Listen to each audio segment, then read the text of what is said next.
मित्रों नमस्कार। जैसा कि आप सभी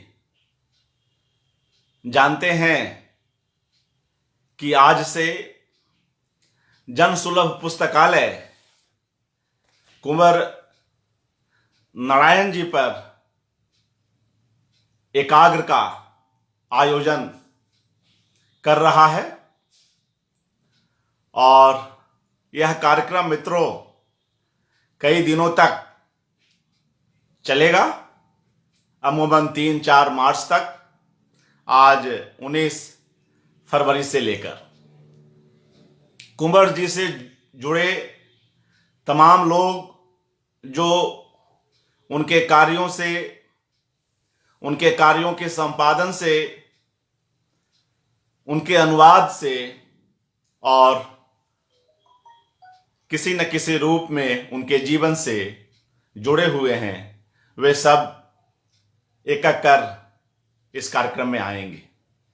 हमारी कोशिश है कि इसके माध्यम से, इस एकाग्र के माध्यम से हम कुंवर जी को कुछ और बेहतर और व्यापक और सघन रूप में समझने की कोशिश करें।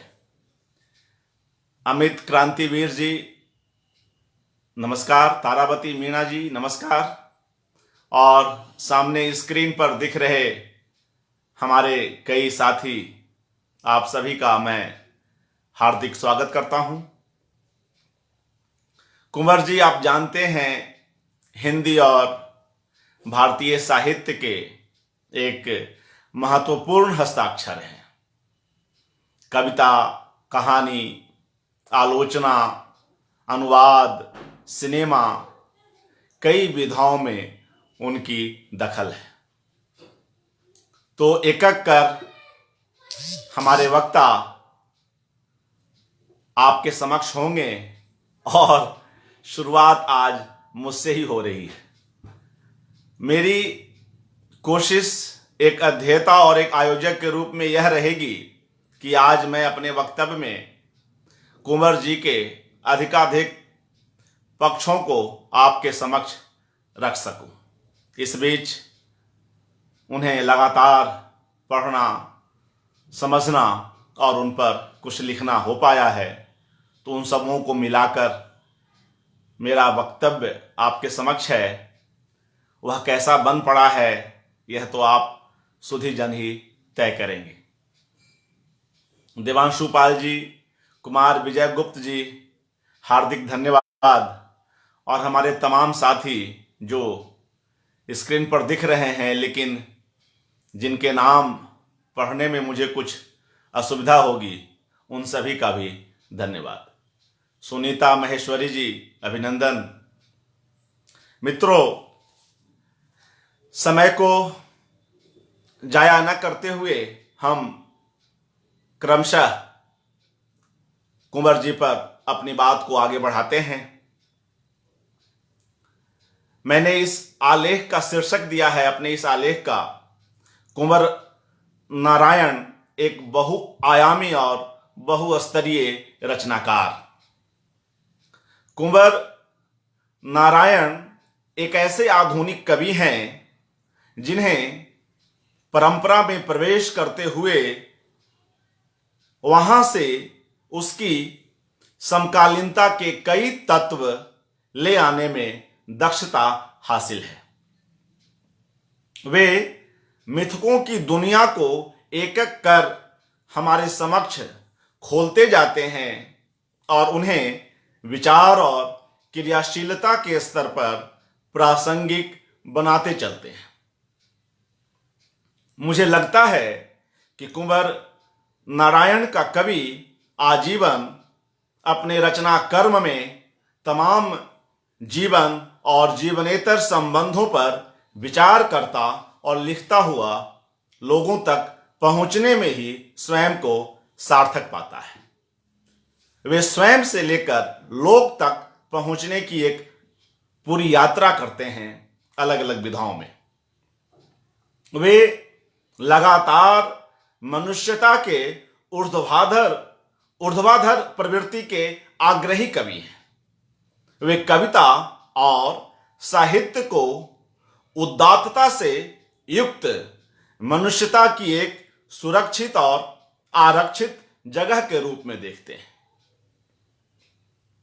कविता पर लिखी अपनी कविता में वे इसे स्पष्ट तौर पर घोषित करते हैं कि कविता वक्तव्य नहीं, गवाह है। अपनी इस कविता पंक्ति को वे अपने कई संबोधनों में दोहराते हैं और अपने तई इसकी व्याख्या करते चलते हैं। वे अपनी इस कविता में कविता के रूप पर बात करते हुए आगे कहते हैं, ये कुंवर जी की पंक्तियां हैं, कोट कर रहा हूं। उसे कोई हड़बड़ी नहीं, उसे मतलब कविता को, उसे कोई हड़बड़ी नहीं कि वह इश्तहारों की तरह चिपके, जुलूसों की तरह निकले, नारों की तरह लगे और चुनावों की तरह जीते। वह आदमी की भाषा में कभी किसी तरह जिंदा रहे, बस। समझा जा सकता है कि वे कविता से कैसी अपेक्षा रखते हैं। किसी जीत हार की आकांक्षा से परे रहता कोई कवि ही अपनी कविताओं से ऐसी उम्मीद रख सकता है। महेंद्र जी, स्वागत है। कुमार विजय गुप्त जी लिख रहे हैं, सचमुच में आदरणीय कुंवर नारायण जी बहुआयामी और बहुस्तरीय साहित्यकार हैं। जी बिल्कुल। जीवन और उसकी बहुलता, भाषा और अस्तित्व में कविता उसी तरह धड़कती रहे जिस तरह हमारे शरीर के भीतर हमारा हृदय स्पंदित होता रहता है। कुंवर का रचना संसार उस कल्चरल ऑर्गेनिक होल की बात करता है। ध्यान दीजिए, उनके यहां मनुष्य की जिजीविषा तो है, मगर उसके साथ उसका मस्तिष्क और हृदय प्रदेश के निरंतर एक बृहत्तर रूप ग्रहण करते चले जाने की आकुलता भी है। प्रकृति की जैविकता और जैविकता की प्रकृति पर वे निरंतर विचार करते हैं। वे यकीनों की जल्दबाजी से बचना चाहते हैं। यकीनों की जल्दबाजी, इस नाम से उनकी कविता है। वे आशंका को, किसी भी आशंका को बुरा नहीं मानते, बल्कि उसे बेहद जरूरी मानते हैं। स्वागत है अपूर्व जी। वे स्थापनाओं के आक्रामक प्रचलित रुख में बहने नहीं लगते। वे किसी भी फॉर्मूले को इतनी जल्दी या शीघ्रता से स्वीकार करने की हिमायती नहीं हैं, बल्कि वे ठहरते हैं, वे सोचते हैं, उसकी आहटों को और उसके पीछे की शक्ति को पहचानते हैं। वे घोषणाओं में किसी को दोषी तो किसी को निर्दोषी, किसी को निम्नतर तो किसी को उच्चतर, किसी को तुच्छ तो किसी को महान बनाने के पीछे की प्रायोजित किसी कवायद को भली भांति समझते हैं और उससे अमूमन दूर ही रहते हैं। वे अपनी रचनाओं में परस्पर विरोधी युगल को एक साथ रखकर अपनी कविता को बड़ी और स्पष्ट करते हैं, मगर इससे आगे जाकर वे दो टूक शब्दों में अपना बयान भी देते हैं। उनकी कविता की कुछ पंक्तियां कोट कर रहा हूं। प्यार की भाषाएं कविता से, और विश्वास किया कि प्यार की भाषा सब जगह एक ही है, लेकिन जल्दी ही जाना कि वर्जनाओं की भाषा भी एक ही है। उनकी एक कविता है, मैं कहीं और भी होता हूं। उस कविता की अंतिम पंक्तियां हैं, पहुंचना चाहता हूं अंतरिक्ष तक, फिर लौटना चाहता हूं सब तक, जैसे लौटती हैं किसी उपग्रह को छूकर जीवन की असंख्य तरंगे। कुंवर नारायण हिंदी या कहें भारतीय साहित्य के एक जरूरी हस्ताक्षर है। उदय भानु पांडे जी, आपका स्वागत है। आप लिख रहे हैं कवि की रचना प्रक्रिया की सशक्त विवेचना। जी आभार, धन्यवाद। कुंवर ने एक साथ कई विधाओं में लिखा, हर विधा में उतनी ही गंभीरता और तैयारी के साथ। उनके पहले कविता संकलन चक्रव्यूह का प्रकाशन 1956 में हुआ। तब वे 29 वर्ष की उम्र के थे।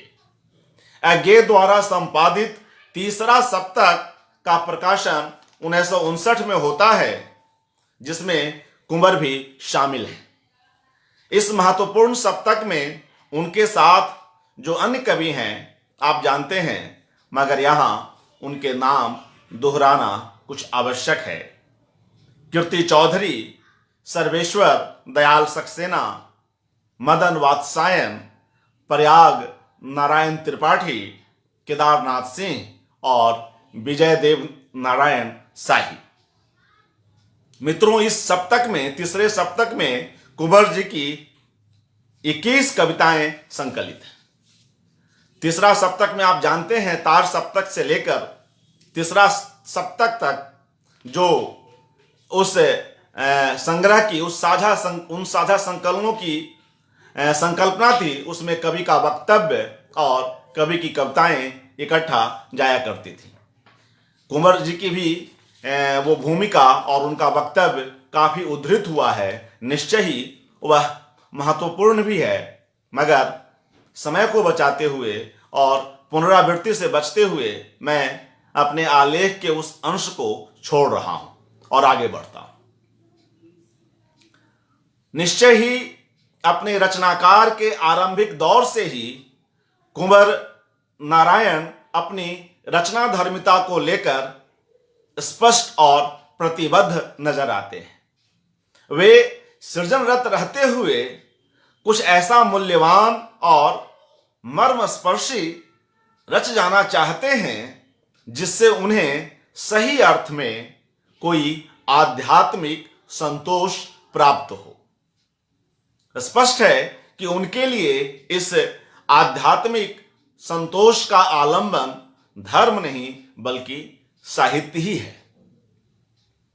हम कह सकते हैं कि वे आजीवन साहित्य की धर्म ध्वजा के तले साधनारत रहे। वे कई विधाओं में लिखते हुए प्रथमतः कवि हैं और उनकी कविताओं के पीछे की अंतर्दृष्टि और जिजीविषा काफी कुछ कहती है। यह विशेषता हमें उनके प्रबंध काव्यों में भी देखने को मिलती है। कुंवर नारायण अपने कवि रूप को लेकर शुरू से ही काफी सचेत और स्वाभाविक नजर आते हैं। वे अन्य विधाओं की ओर जाते हुए उनमें पर्याप्त हस्तक्षेप करते और जगह बनाते हुए बार बार कविता की ओर लौटते हैं। बंकिम जी लिख रहे हैं वे वैश्विक चेतना के कवि थे। जी बिल्कुल।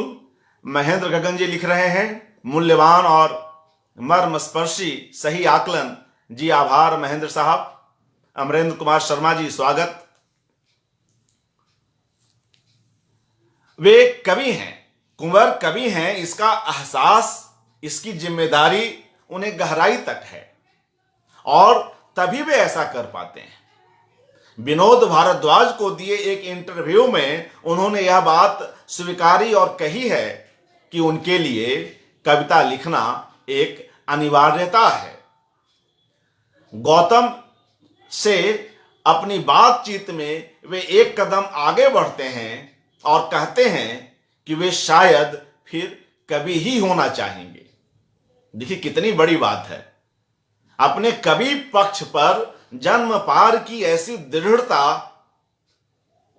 आप समझ सकते हैं कितनी बड़ी बात है। वे साहित्य के अध्येता रहे और समाज के लिए साहित्य के महत्व को भी आवश्यक मानते रहे।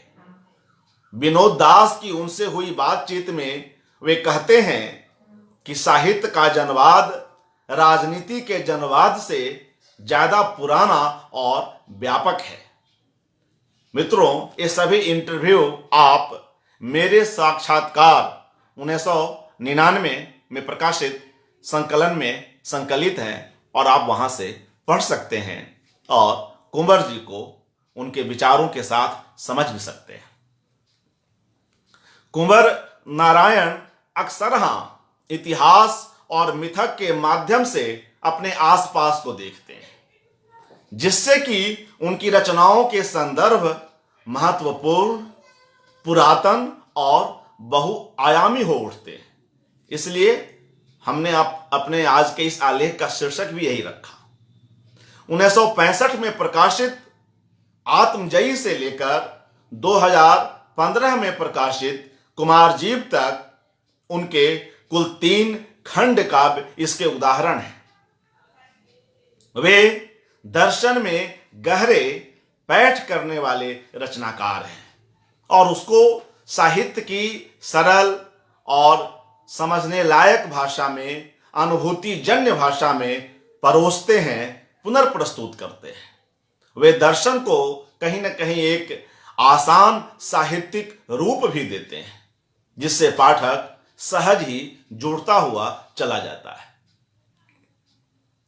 कुंवर ने भारत सहित विश्व की महत्वपूर्ण पुराकथाओं का गहरा अध्ययन किया और कालांतर में जो पुराकथाएं कुछ अछूती रह गईं बाद के प्रभावों से और कुछ पर प्रभाव भी पड़े धर्म के और अन्य स्थानीय स्तर पर, उसकी भी वो बात करते हैं।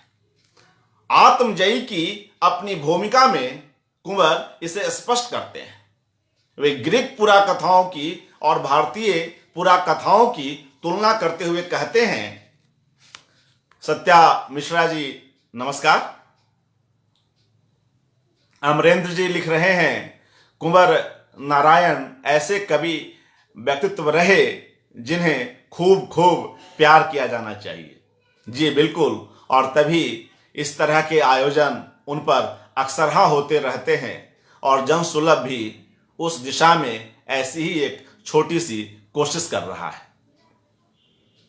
आत्मजयी की भूमिका में वे लिखते हैं, ग्रीक पुराकथाओं की ही तरह भारतीय पुराकथाएं भी आरंभ में रहस्यवादी ढंग की नहीं थीं।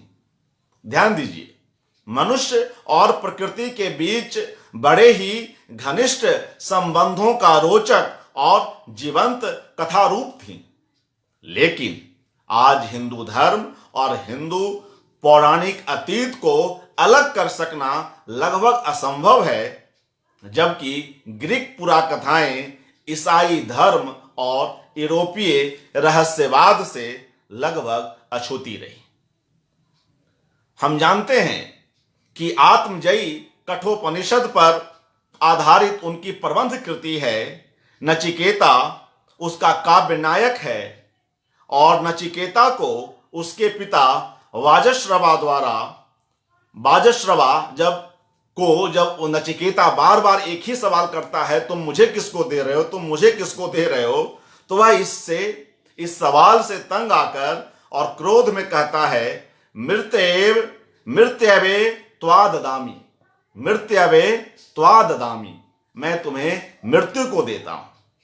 नचिकेता उनके आदेश का, अपने पिता के आदेश का पालन करते हुए यमराज के द्वार पर पहुंचता है और संयोग से यमराज उस दिन वहां नहीं होते हैं। वह वहां पर 3 दिनों तक भूखा प्यासा रहता है और उनके आने की प्रतीक्षा करता है। यमराज जब आते हैं तो उसकी साधना से प्रसन्न होकर उससे 3 वरदान मांगने को कहते हैं और इस तरह नचिकेता आत्मज्ञानी होकर और तमाम तरह उनसे शास्त्रार्थ करके और उनसे मृत्यु और जीवन के संबंधों पर बातचीत करके वापस अपने पिता के पास लौटता है, इस दुनिया में आता है। जब वह यमराज से यह कहता है कि आप मुझे आत्मा, जीवन, मृत्यु के रहस्यों के बारे में बताएं, तब ऐसा नहीं है कि यमराज उसे तुरंत बतला देते हैं, बल्कि इसके विपरीत यमराज उसे संपदा का, सुख सुविधा का प्रलोभन देते हैं कि तुम यह सब ले लो, मगर मुझसे इन सवालों के जवाब मत मांगो। मगर नचिकेता अपने प्रश्नों का उत्तर चाहता है। वह ज्ञान की दिशा में बढ़ा हुआ एक ऐसा ही हठी है जो कभी कुंवर को आकर्षित करता है। अंततः नचिकेता को यमराज के द्वारा सारे उत्तर प्राप्त होते हैं और आत्मज्ञानी नचिकेता वापस इस धरती पर आता है। मित्रों, कहने की यह आवश्यकता नहीं है कि नचिकेता जैसे चरित्र को लाकर और उसे केंद्र में रखकर कुंवर नारायण मूलतः अपने अंतर्द्वंद्वों को ही समझने और उसे अभिव्यक्त करने का प्रयत्न कर रहे हैं। हर कवि ऐसा ही करता है। शुरू से ही अपनी कविताओं में सामान्यतः और अपने खंड काव्यों में विशेषकर मृत्यु और जीवन के अंतः संबंधों को कुंवर व्याख्यायित करते चलते हैं। हम पाते हैं कि बाजश्रवा के बहाने, जो उनका दूसरा खंड काव्य है, भौतिकता और लिप्सा में रत आधुनिक पिता को कुंवर यहां उकेरते हैं। कह सकते हैं कि नचिकेता एक बृहत्तर जिज्ञासा का व्यक्ति है। नचिकेता के माध्यम से कही गई कवि की पंक्तियां आज भी उतनी ही प्रासंगिक हैं और जब भी हम विचार, सत्ता और संसाधन उपयोग आदि को लेकर एकाग्र ही, मतलबी और हठी होंगे, तब तब ऐसी पंक्तियां हमें राह दिखाती रहेंगी। नरेश अग्रवाल जी नमस्कार। वो पंक्तियां मैं कोट करता हूं। असहमति को अवसर दो, सहिष्णुता को आचरण दो, कि बुद्धि सिर ऊंचा रख सके। उसे हताश मत करो, काइयां स्वार्थों से हराकर। अभिनय को स्थापित मत करो, अभिनय को स्थापित मत करो। उपेक्षा से खिन्न न हो जाए कहीं मनुष्य की साहसिकता। अमित क्रांतिवीर उन पर रिसर्च कर रहे हैं और वे लिख रहे हैं, कुंवर नारायण आत्मजयी की भूमिका में एक महत्वपूर्ण तथ्य रेखांकित करते हैं। आत्मजयी मूलतः जीवन की सृजनात्मक संभावनाओं में आस्था के पुनर्लाभ की कहानी है। बिल्कुल जी। वाजश्रवा के बहाने अपने इस दूसरे खंड काव्य में कवि यही कोई 40 वर्ष पूर्व लिखे अपने पहले खंड काव्य आत्मजयी की अपनी थीम पर पुनः लौटता है। सत्या मिश्रा की प्रतिक्रिया है, मैंने एमए में पढ़ा कुंवर जी को, आज आपसे पुनः उनके बारे में सुना, धन्यवाद। जी शुक्रिया सत्य मिश्रा जी। मित्रों, हमारे बीच ऐसे कई लेखक, कलाकार और आम जन भी हैं जो मृत्यु से जीवन की ओर बढ़ते हैं। यह बहुत स्वाभाविक है और हम सबके साथ भी ऐसा घटता है। हम सभी लोग कहीं न कहीं मृत्यु और जीवन को एक साथ रख कर देखते ही हैं। कम से कम भारतीय संस्कृति तो ऐसे उदाहरणों से पटी पड़ी है। वाजश्रवा के बहाने जो उनका खंड काव्य है, उसकी भूमिका में कुंवर लिखते हैं, आज से लगभग आधी सदी पहले का वह दशक याद आता है जब मैंने मृत्यु को अचानक बहुत नजदीक से जाना था। बाद के वर्षों में जीवन को कुछ ज्यादा नजदीक से जाना। यादों में दोनों अनुभवों की एक मिलीजुली उपस्थिति है। जीवन का अपना सम्मोहन होता है जो मृत्यु के संत्रास के बावजूद हमें जीने की शक्ति देता है। आत्मजयी के कवि की वाजश्रवा के बहाने तक की यह यात्रा उसके प्रबंधकीय तत्वों से युक्त कवि की यात्रा तो है ही, साथ ही मृत्यु के बोध से जीवन के कर्म की ओर बढ़ती उसकी यात्रा भी है। ध्यान दीजिए, मृत्यु के बोध से जीवन के कर्म की ओर बढ़ती उसकी यात्रा भी है। कवि लिखता है, आत्मजयी में यदि मृत्यु की ओर से जीवन को देखा गया है तो वाजश्रवा के बहाने में जीवन की ओर से मृत्यु को देखने की एक कोशिश है। कभी अपने देखने के एंगल को बदल देता है, देखने के दृष्टिकोण को पलट कर देखता है। यह देखना भी एक बड़े रचनाकार का कितना महत्वपूर्ण देखना हो सकता है, हम समझ सकते हैं। वाजश्रवा खंड काव्य 2 खंडों में है, नचिकेता की वापसी और वाजश्रवा के बहाने।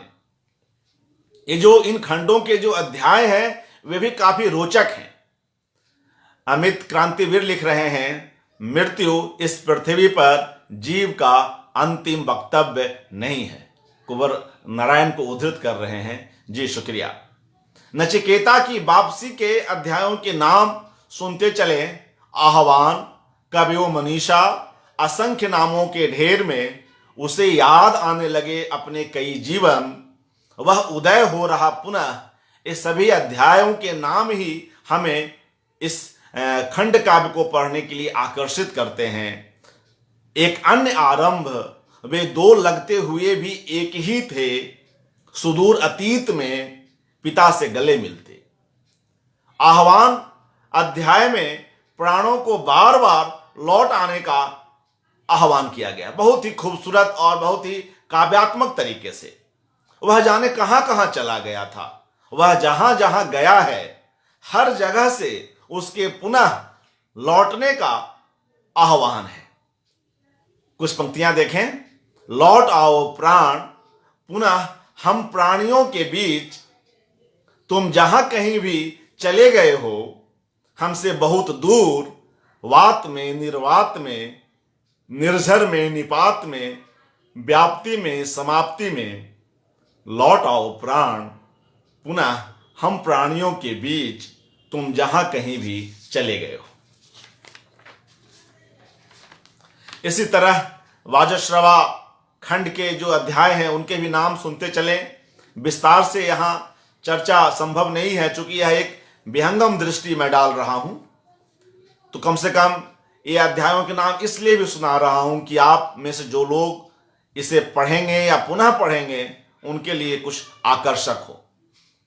उदय भानु जी लिख रहे हैं, कुंवर जी के बचपन का एक हिस्सा बलरामपुर में बीता था, जिसकी मिट्टी कविता के लिए बहुत उर्वर है। जी बिल्कुल।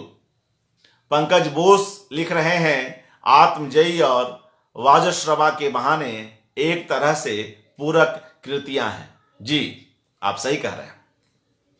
वाजश्रवा के बहाने के अध्याय भी, उनके नाम भी हमें उन अध्यायों की ओर, उन पंक्तियों की ओर आने को आकर्षित करते हैं।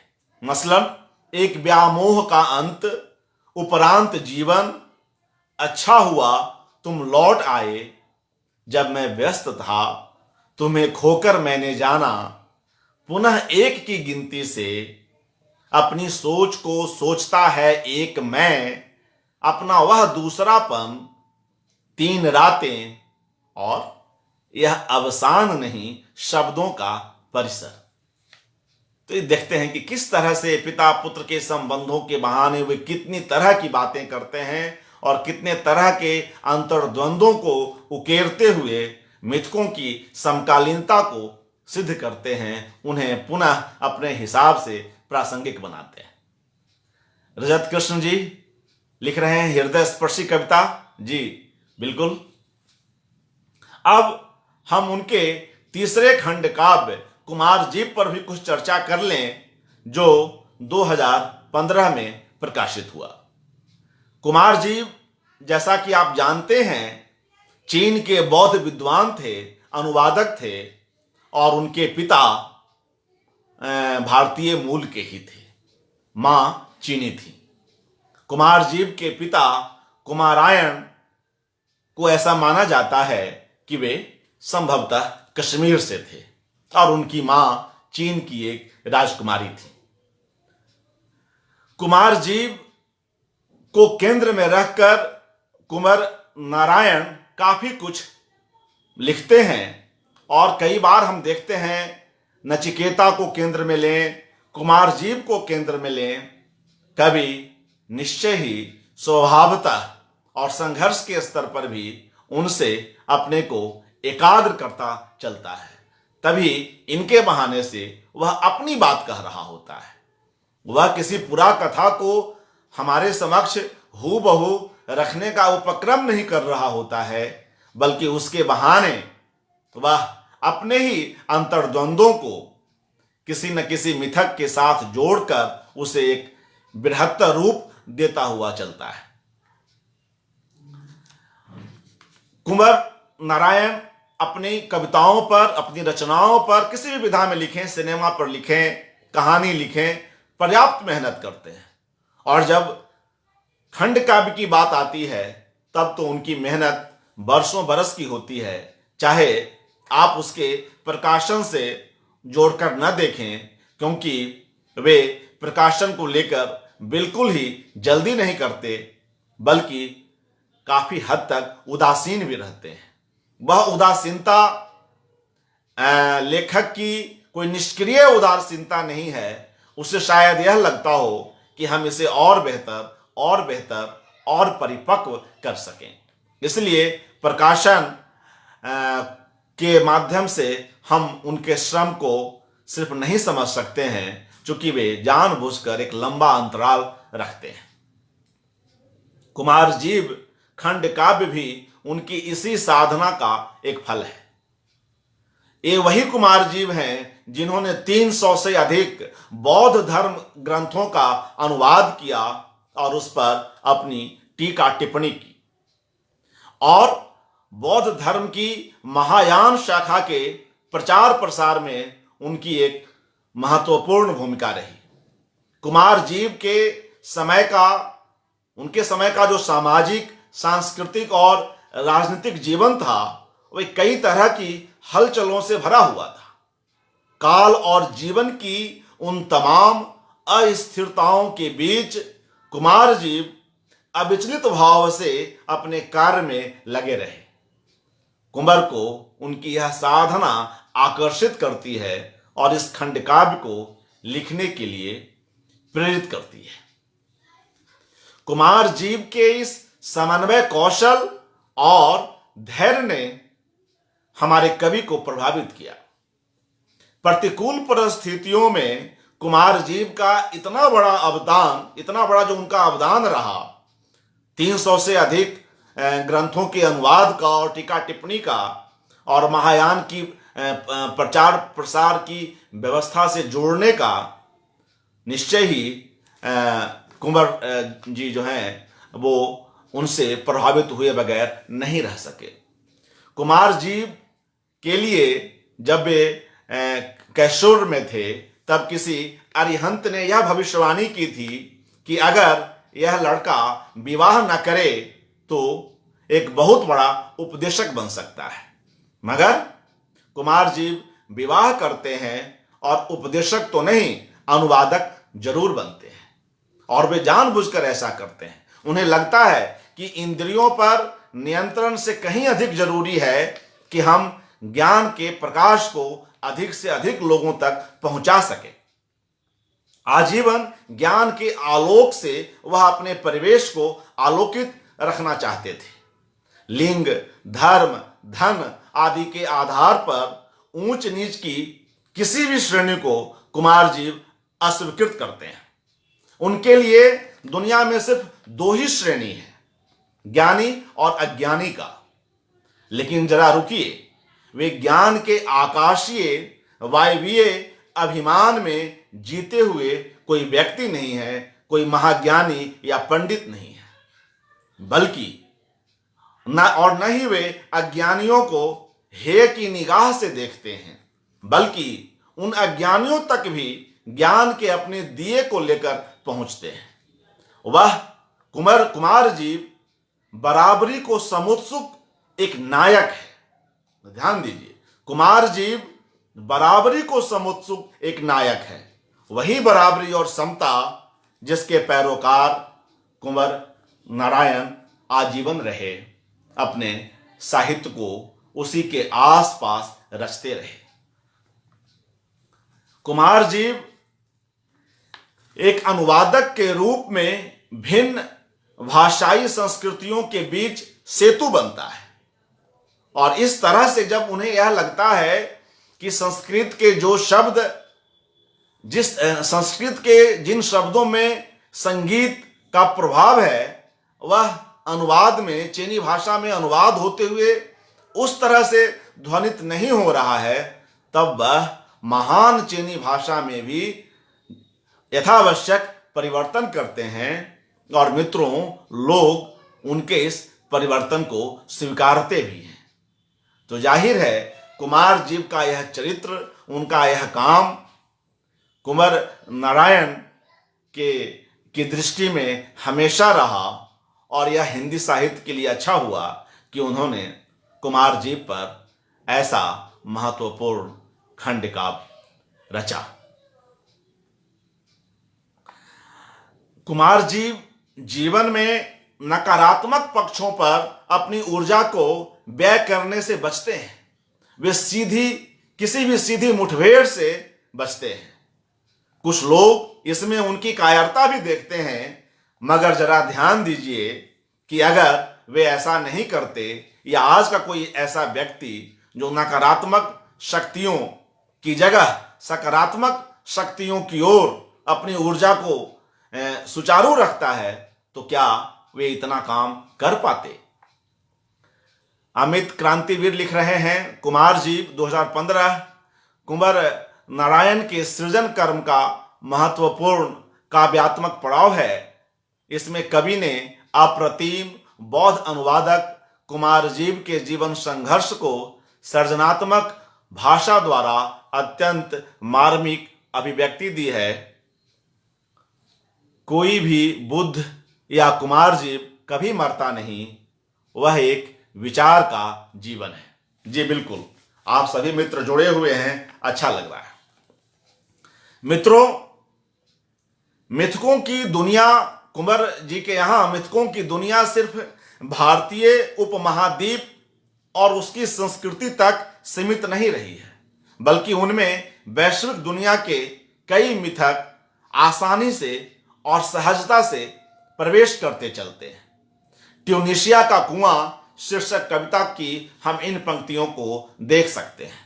कोट, ट्यूनीशिया में एक कुआं है, कहते हैं उसका पानी धरती के अंदर ही अंदर उस पवित्र कुएं से जुड़ा है जो मक्का में है। ऐसी और कई कविताएं हैं जहां विश्व भर की कई मिथक आसानी से आते हैं और अपनी एक प्रासंगिकता को हमारे समक्ष रखते हैं, अपनी प्रासंगिकता को इस आधुनिक युग में भी सिद्ध करते हैं। महाभारत, रामायण, पुराण, उपनिषद और विदेश के विभिन्न धर्म ग्रंथों से, पुरा कथाओं से कुंवर अपने लिए प्रसंग चुनते हैं और उन पर अपनी दृष्टि से समसामयिकता के प्रश्नों से जूझते हुए काम करते हैं। रजत कृष्ण लिख रहे हैं, विषय वस्तु का गहन विश्लेषण। जी शुक्रिया रजत कृष्ण जी। कुंवर किसी साहित्यिक गुटबाजी से दूर रहते हुए कैसे कोई सर्वमान रह सकता है, इसके उदाहरण हैं। निजी जीवन में उन्होंने कई ताने और दुख सहे, संघर्षों का सामना किया, मगर साहित्यिक दुनिया में अमूमन उन्हें एक स्वीकारोक्ति और प्रतिष्ठा प्राप्त हुई। फिर भी बीच बीच में जब कुछ लोग उन्हें किसी खेमे तक सीमित करना चाहे, ऐसे अवसरों पर कुंवर की आत्म दृढ़ता का यथावसर उन्हें एहसास भी हुआ। हम कह सकते हैं कि कुंवर मृदुभाषी थे, कमजोर और लचीले नहीं। उनकी चुप्पी स्वयं में भरोसा करते एक कृतिकार की चुप्पी है।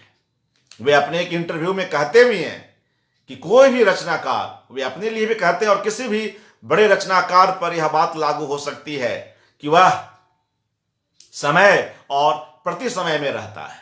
जो रचनाकार का भौतिक समय है, वो कुमार जीव के संदर्भ में भी यह बात कहते हैं, या अपने लिए भी कुमार जीव के माध्यम से अपने लिए भी कहते हैं कि जो हमारा समय है जिसमें हमारा भौतिक शरीर है, हमारी भाषा है, हमारा मन है, हमारा मस्तिष्क है, वह तो रह रहा है, यह हमारा समय है। और प्रति समय हमारा वह है जो हमारी रचनाओं के माध्यम से आगे के लिए भी स्थायी है, आगे के लिए भी जीवित है, आगे के लिए भी संप्रेषणीय है।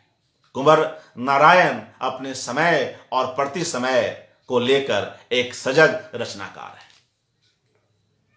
वे पारदर्शी व्यक्तित्व के स्वामी रहे।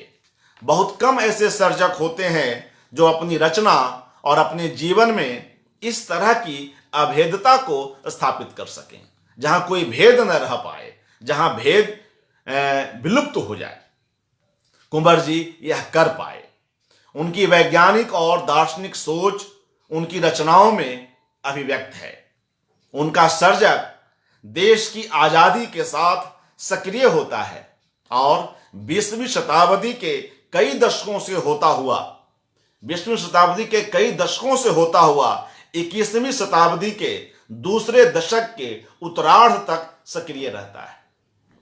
उनकी जितनी कृतियां प्रकाशित हैं हम सबकी जानकारी में हैं, और उनका लिखा हुआ अभी भी काफी कुछ अप्रकाशित है जो निश्चय ही क्रमशः प्रकाश में आएंगी, और ऐसी उम्मीद तो हम कर ही सकते हैं। महेंद्र गगन जी लिख रहे हैं, सभी घरानों घेरों से बहुत ऊपर थे कुंवर जी। जी बिल्कुल महेंद्र साहब। उदय भानु पांडे जी लिख रहे हैं, कविता में मिथक के प्रयोग पर समीचीन टिप्पणी। जी आभार पांडे साहब, आपका स्नेह है।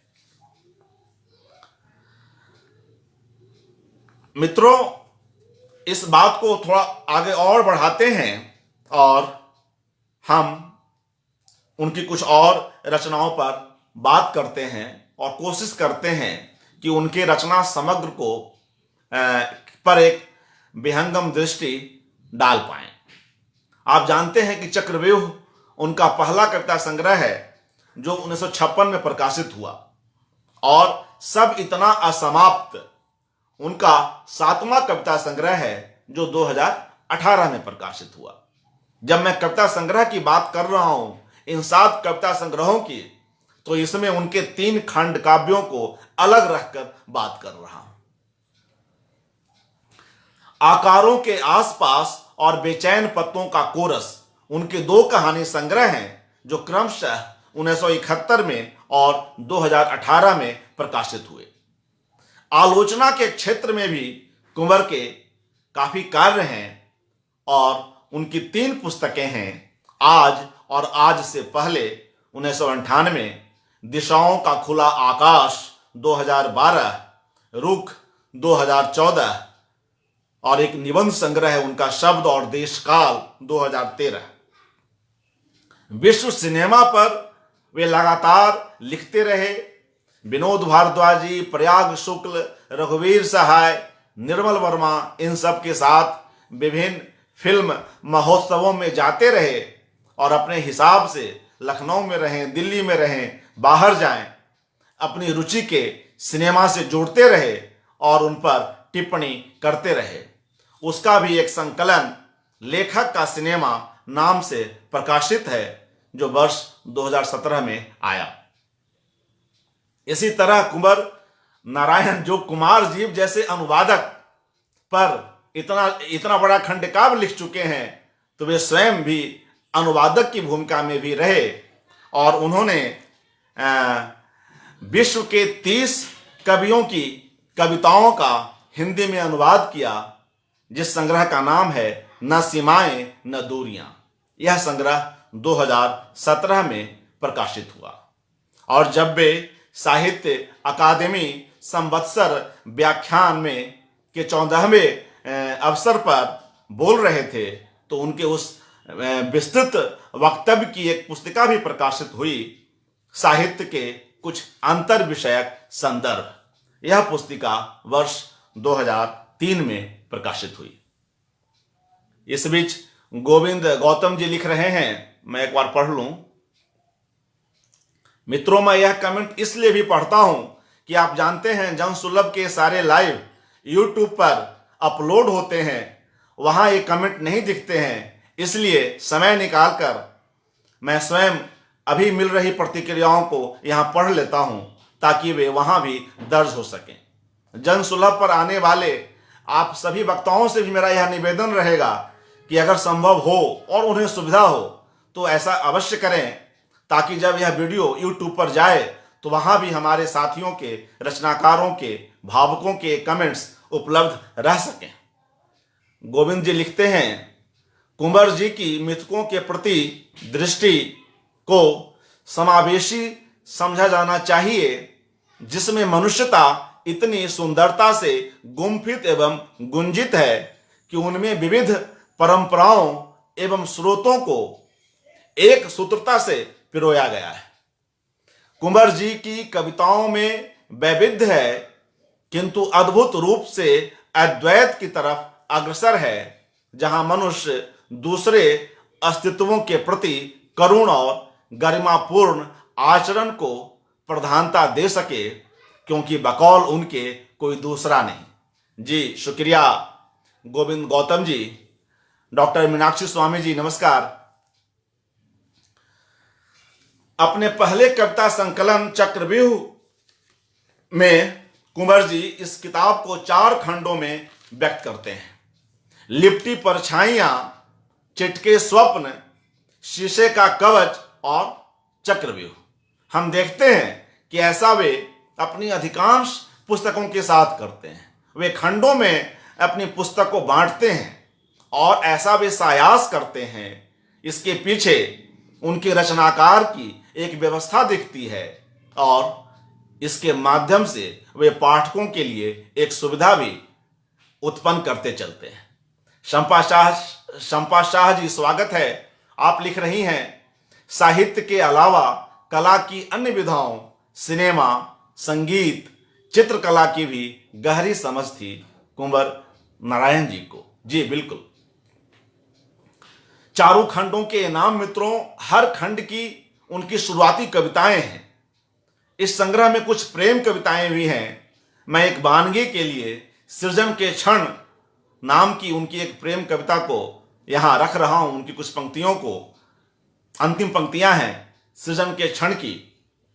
दामनी की कसमसाहट से जलद जैसे चिटकता, दामनी की कसमसाहट से जलद जैसे चिटकता, रौंदता हर अंग प्रतिपल, फूट कर आवेग बहता, एक मुझ में रागनी है जो कि तुझसे जागनी है, जो कि तुझसे जागनी है। परिवेश हम तुम 1961 उनका दूसरा कविता संग्रह है। इसका समर्पण भी वे बिल्कुल काव्यमयी पंक्तियों से करते हैं। उसका अंतिम हिस्सा उस समर्पण का, उजड़े घर के हिस्से इधर उधर फेंके से, अर्थ व्यथित युग पीड़ित बहिष्कृत, कृत्रिमता परित्याग, भिक्षु शब्द भटक रहे द्वार द्वार, भिक्षा दो कृपा दृष्टि, यूं ही स्वीकार करो सुहृद जनों, यह वाणी ज्ञानी अभिमानी एकाकी मन की पुकार। इन पंक्तियों में कुंवर की नम्रता और रचनाकार का स्वाभिमान दोनों हमें सहज ही दिखाई पड़ता है। और इस संग्रह की भूमिका में भी वे चक्रव्यूह से एक कविताएं किस तरह भिन्न है, इस पर विस्तार से बात करते हैं।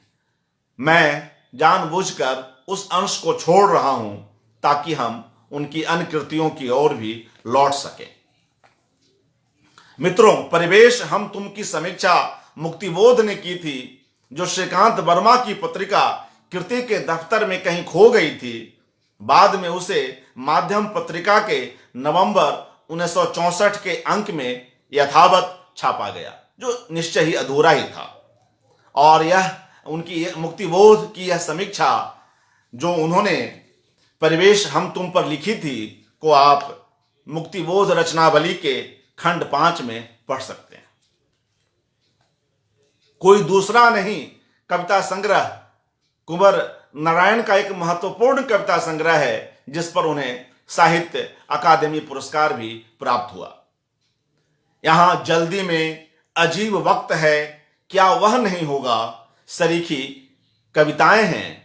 और अपने इस संग्रह में अपने पूर्ववर्ती संग्रहों की ही तरह या उससे कुछ अधिक तीव्र रूप में कवि अपने समय से टकराता है, समकालीन विसंगतियों पर तंज कसता है। और आप देखते हैं जो उस समय भी वह समस्या घनीभूत थी और आज भी वह कमतर नहीं है, भारत से प्रतिभा पलायन की और भारत के संसाधनों के विदेशियों द्वारा दोहन की। इस समस्या पर भी उनकी एक कविता है। शंपा जी लिख रही हैं, कुंवर जैसे बहुआयामी साहित्यकार के ऊपर समभाषणों की श्रृंखला आयोजित कर उन्हें याद करने के लिए साधुवाद। जी शुक्रिया शंपा जी। तो भारत से प्रतिभा पलायन और भारत के संसाधनों के दोहन पर लिखी यह कविता है, क्या वह नहीं होगा। यहां कवि आशंकित है और उस आशंका में लिखता है, क्या फिर वही होगा जिसका हमें डर है, क्या फिर वही होगा जिसका हमें डर है, क्या वह नहीं होगा जिसकी हमें आशा थी। और इसी कविता के अगले हिस्से में कुंवर नारायण का रचनाकार आक्रोशित हो उठता है और वे लिखते हैं, और हम क्या इसी तरह पीढ़ी दर पीढ़ी उन्हें गर्व से दिखाते रहेंगे अपने मंदिर, मस्जिद, गुरुद्वारे। आप जानते हैं कि कवि की चिंता सचमुच के जो विकास कार्य हैं, सचमुच के जो जन कार्य हैं, उसकी ओर अधिक है। इसी संग्रह में उनकी एक कविता है पुनश्च, जिसमें हम कवि की भीतरी बनावट को कुछ बेहतर रूप से समझ सकते हैं।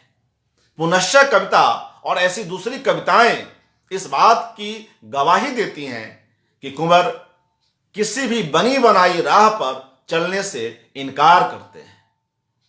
वह कुंवर का रचनाकार किसी भी सरलीकरण में जीना नहीं चाहता। वे लिखते हैं, और अंतिम बार लड़खड़ाकर गिरने से पहले, और अंतिम बार लड़खड़ाकर गिरने से पहले मैं कामयाब होना चाहता हूं फिर एक बार जीने में। मित्रों, अभी हमने कुछ देर पहले उनकी आलोचना की बात की थी, तो उसी में एक महत्वपूर्ण कृति है आज और आज से पहले। जैसा कि हमने पहले भी बातचीत की कि यह पुस्तक भी 4 खंडों में वर्णित है। 4 खंडों में यहां कुंवर जी के आलेखों को हम पढ़ सकते हैं।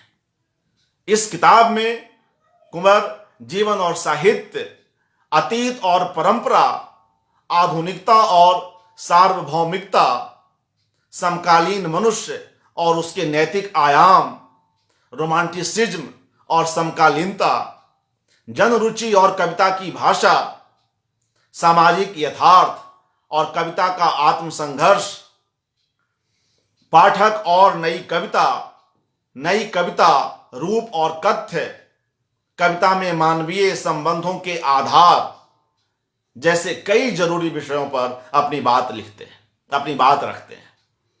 यहां वे जयशंकर प्रसाद, निराला, अज्ञेय आदि की रचनाओं पर भी समुचित रूप में और पूर्वाग्रह मुक्त होकर विचार करते हैं।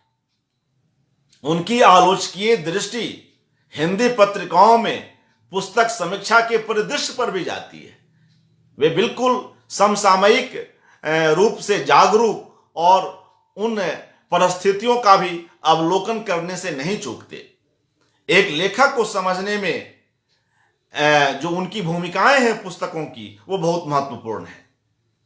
यहां भी, इस किताब में भी वे पूरी सदी को, 20वीं सदी को एक पुस्तक के रूप में देखते हैं जो अवसान पर है। कुंवर लिखते हैं, लगभग एक किताब की तरह समाप्ति पर है अब 20वीं सदी। मैं गोवा में एक होटल में था और कुछ प्रलोभन का शिकार हुआ और उनके कुछ कूपन देखे और मैं ठगा भी गया। और बाद में जब मैंने कहा कि यहाँ तो कुछ नहीं मिला, तो उस जो उसकी प्रतिनिधि थी विक्रय की, उसने कहा कि आप होटल में आए हैं तो आपको होटल के ही कूपन मिलेंगे। तो वैसे ही एक कवि, एक रचनाकार सदी को भी अपनी रचनाओं की तरह ही देखता है। वह 20वीं सदी को एक समाप्त हो रही किताब के रूप में देखता है।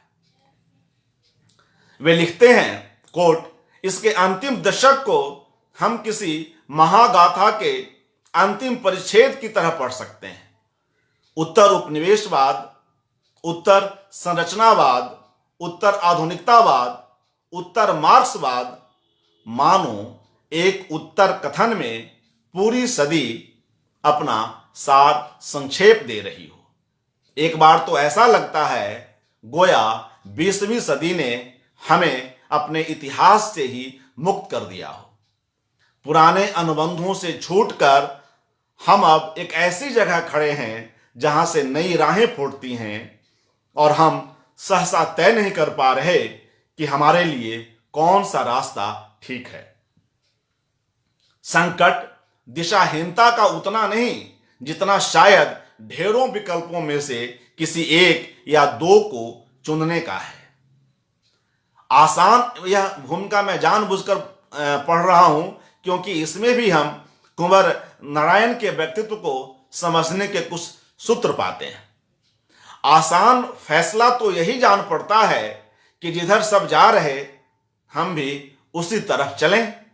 सब अगर पश्चिम के पीछे पीछे या इर्द गिर्द चल रहे तो सबके साथ चलने का सीधा मतलब निकलता है दुनिया के साथ चलना।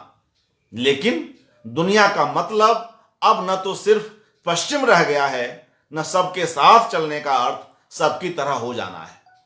तो ऐसी बारीकियों में जीवन जीते हुए और इस तरह के सूक्ष्म विवेचन के साथ हम कुंवर के रचना जगत को पाते हैं, जहां वे लिखते हैं कि सबके साथ चलने का अर्थ सबकी तरह हो जाना नहीं है। वे हर तरह के सरलीकरण से बचते हैं।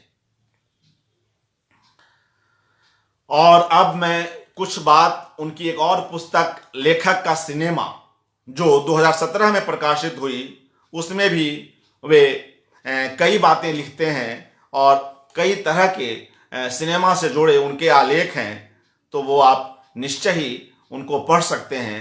वहाँ भी अभी जैसे हमने उनकी इस आलोचना की पुस्तक में 20वीं सदी पर टिप्पणी देखी, लेखक का सिनेमा किताब में भी वे 20वीं सदी पर टिप्पणी करते हैं। कुंवर नारायण के यहाँ 20वीं सदी बहुत ही हलचलों से भरी हुई सदी है, जो कि निश्चय ही है, हम सभी के लिए है।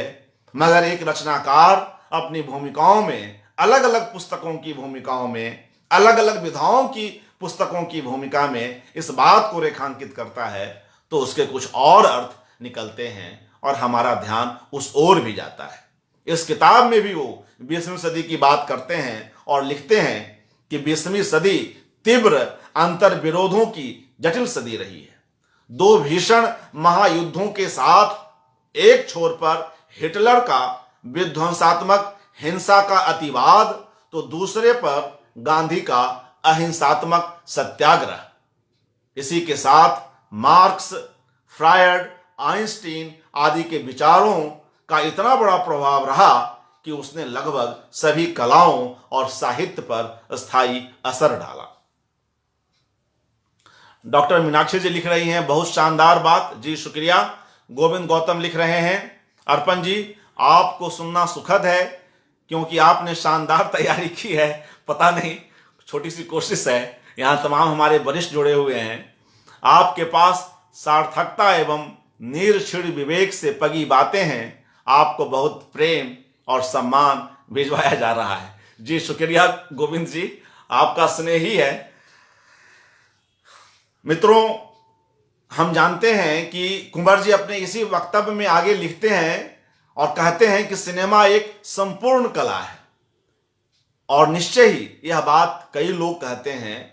और चूंकि कुंवर लखनऊ से ही, अपने बचपन के दिनों से ही सिनेमा प्रेमी रहे और दिल्ली से लेकर बाहर तक हर जगह बहुत फिल्में देखी, बहुत उन पर लिखा, तो वह उनके यहाँ और एक रचनाकार के रूप में भी वे पाते हैं कि सिनेमा एक इतना सशक्त माध्यम है, एक इतना बड़ा माध्यम है जहाँ तमाम विधाएं अपने प्रभावों में कई कई गुना अधिक होकर लौटती हैं, कुछ अधिक सुंदर, कुछ अधिक रंजक रूप में। लता पराशर जी बहुत बढ़िया जी, शुक्रिया। मीनाक्षी स्वामी सही कह रहे हैं। गोविंद गौतम जी शुक्रिया मीनाक्षी जी।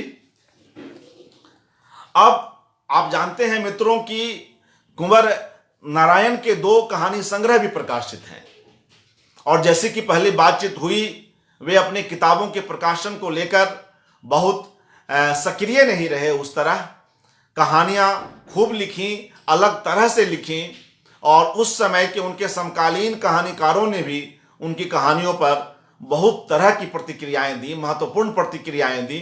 वह कुंवर जी पर संकलित अन्य रचना समग्रों में उपलब्ध है। हर एक पर यहाँ चर्चा करना संभव नहीं है। फिर भी उनके जो 2 महत्वपूर्ण कहानी संग्रह हैं, आकारों के आसपास और बेचैन पत्तों का कोरस, इस पर हम संक्षेप में ही सही कुछ बात कर सकते हैं। कुंवर जैसा कि मैंने पहले भी यह बात रखी कि प्रथमतः और स्वभावतः एक कवि हैं, मगर कहानियां उनकी अलग किस्म की हैं, और उन कहानियों में उनका कवि रूप हमारे समक्ष अवश्य आता है। उसकी भाषा में भी एक काव्यात्मकता है, जो यह बात बार बार हमारा ध्यान आकर्षित करती है। और कई बार वो अपनी कहानियों में अपने समय की समस्याओं को बिल्कुल घनीभूत रूप में रखने की कोशिश करते हैं। आकारों के आसपास संग्रह में कई महत्वपूर्ण कहानियां हैं, जिनमें संदिग्ध चालें, 2 आदमियों की लड़ाई, आशंका, बड़ा आदमी, चाकू की धार, गुड़ियों का खेल, कमीज, अफसर, जनमति, आत्महत्या आदि के नाम लिए जा सकते हैं। अफसर, जैसा कि नाम से ही स्पष्ट है, कुर्सी से चिपके हुए व्यक्ति की यांत्रिकता को उभारती हुई कहानी है। इसी तरह उनकी दूसरी कहानियों में भी जो हमारे समय की आयरनी है, वह एक अंतःसलीला के रूप में प्रवहमान है। संदिग्ध चालें कहानी में भी कुंवर स्त्री पुरुष संबंधों में आते तनावों, दर्कनों को बखूबी अभिव्यक्त कर पाते हैं। पांडे साहब लिख रहे हैं, अर्पण जी को बैंकर न होकर साहित्य का अध्यापक होना चाहिए था। जी शुक्रिया। हम जहां काम करें और जिस क्षेत्र में रहें, अपने साहित्य प्रेम को बचाकर रखें, यह आज की जरूरत है और यही एक कोशिश है। शंपा जी भी सहमत हैं। जी शुक्रिया शंपा जी।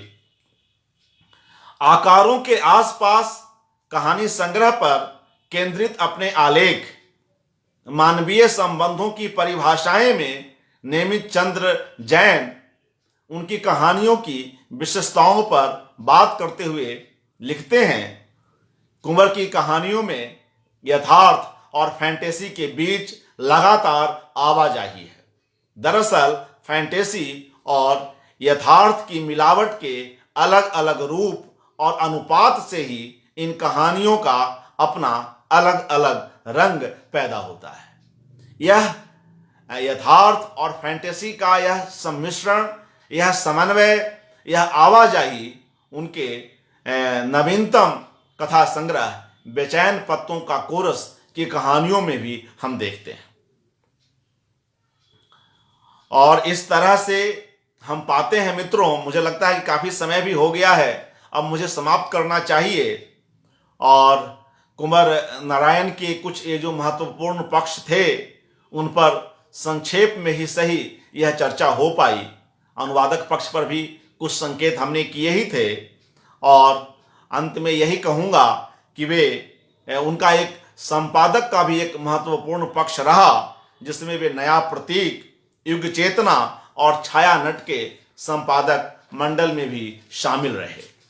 तो इस तरह से हम एक बानगी ही कुंवर जी जैसे एक विराट व्यक्तित्व की यहाँ रख पाए हैं, और कल से हमारे तमाम रचनाकार एक एक कर उनके अलग अलग खंडों पर कोई उनके अनुवादक पक्ष पर, कोई उनके कहानीकार पक्ष पर, कोई उनके कवि पक्ष पर, कोई उनकी डायरी तो खैर अभी प्रकाशित होनी है, कोई उनके सिनेमा लेखन पर लोग बात करेंगे, प्रामाणिक रूप से करेंगे।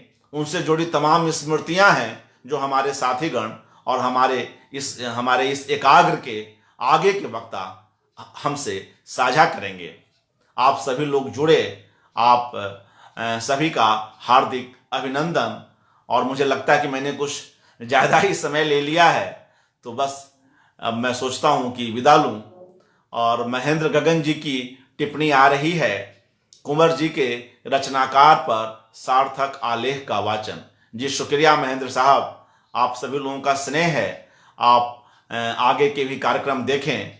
अभी मैं इस कार्य से निवृत्त होकर कल जो दो हमारे महत्वपूर्ण वक्ता हैं, सवाई सिंह शेखावत, वे उनके कवि पक्ष पर बात करेंगे और उनकी एक कविता का अंतरपाठ भी करेंगे। और रेखा सेठी जो हैं वो उन पर काफ़ी काम है उनका, और वे कहानियों और कविताओं में कुंवर जी की आवाजाही पर बात करेंगी। और आगे भी कई महत्वपूर्ण वक्ता हैं जो समय समय पर आप अवगत होंगे, सूचित होंगे। मीनाक्षी स्वामी जी लिख रही हैं, बहुत सार्थक और रोचक चर्चा। जी शुक्रिया मीनाक्षी जी। अमित क्रांतिवीर लगातार जुड़े हुए हैं, बहुत महत्वपूर्ण पूर्व पीठिका निर्मित किया सर आपने, धन्यवाद, शुक्रिया अमित जी। और आप सभी लोग जुड़े रहे, इसका हार्दिक धन्यवाद। और मैं समझता हूं कि अधिकांश किताबों पर चर्चा हो गई है, तो अब उनके नाम लेने की आवश्यकता नहीं है, क्योंकि जब हमने विधावार उन पर बात की है तो उस क्रम में उनकी पुस्तकों के भी नाम आ ही गए हैं। लता प्रासर जी, बहुत अच्छी जानकारी, जी शुक्रिया। आप सभी लोग आगे भी जुड़े रहें, इस उम्मीद के साथ मैं अपनी बात समाप्त करता हूं। और आप सभी लोगों का एक बार पुनः हार्दिक धन्यवाद, शुक्रिया।